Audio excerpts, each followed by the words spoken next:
Shalom RGK, apa kabar ya kalian hari ini? BTW ya, kalian tahu nggak sih apa arti Shalom? Shalom dalam Alkitab berbicara soal kedamaian dari Allah yang menebus dan mencakup semua aspek.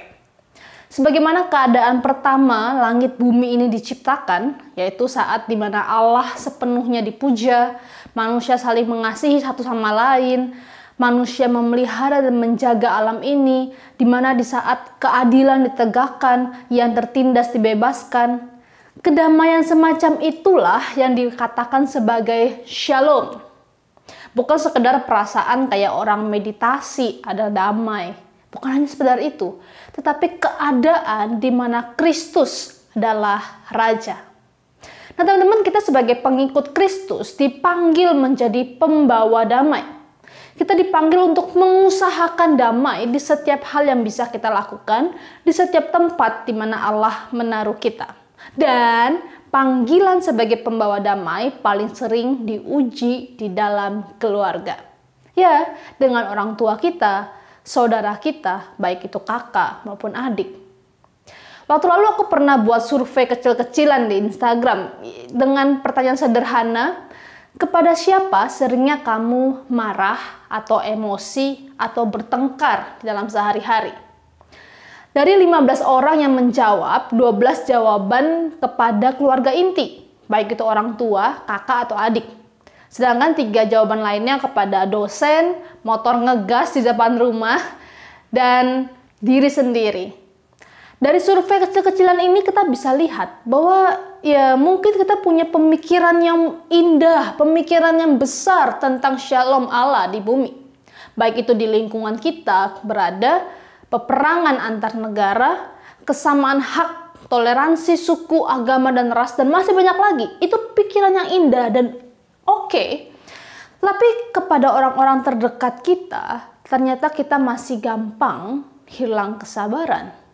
Tidak mau mengalah, punya gengsi yang besar, berteriak, membanting pintu. Ternyata kadang mengasihi sesama jauh lebih sulit dipraktekkan di dalam keluarga kita ya.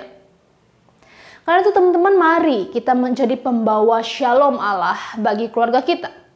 Pakai setiap kesempatan kecil dalam keluarga kita untuk memperluas kebaikan, pengampunan, dan damai Allah.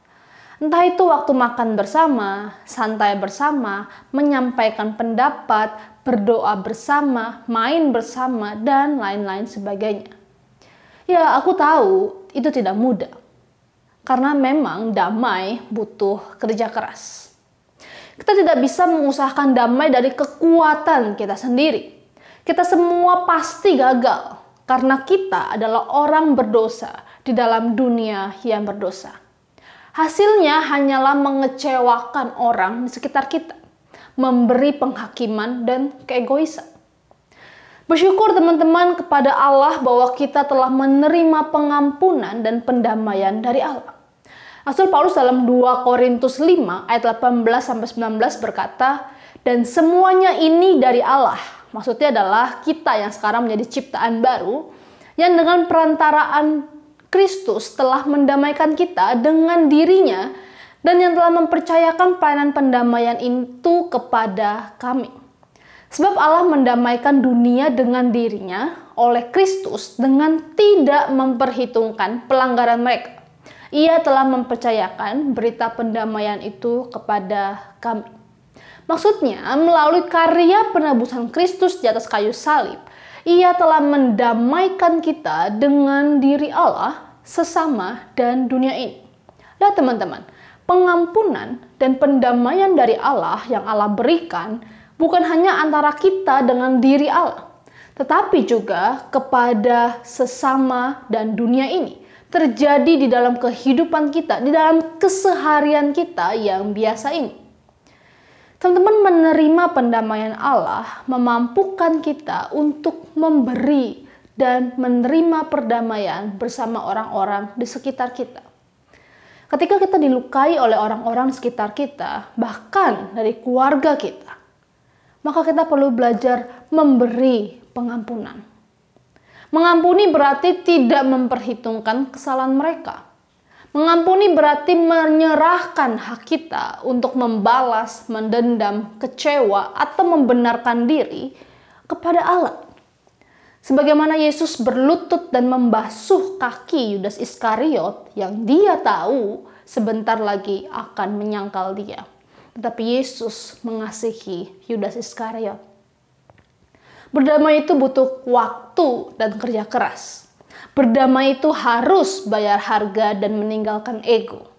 Pada akhirnya kita hanya bisa meminta Allah melakukan sesuatu yang tidak bisa kita lakukan, agar kita bisa memberi damai. Bukan dari diri kita, tetapi dari damai Kristus, juru damai kita. Selamat berdamai teman-teman RGK, damai Kristus atas kamu.